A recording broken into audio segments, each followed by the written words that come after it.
In a move that will have some Western admirals feeling a little seasick, China launched its brand new aircraft carrier near Shanghai on Friday.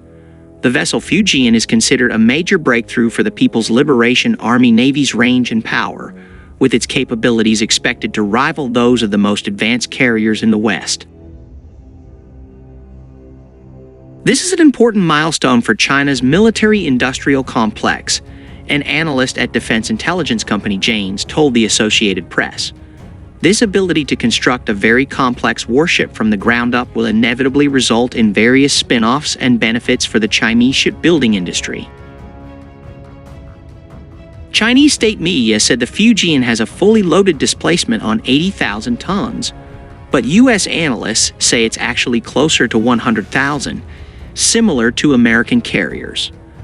The warship also uses an electromagnetic catapult launch system like one first designed by the U.S. Navy.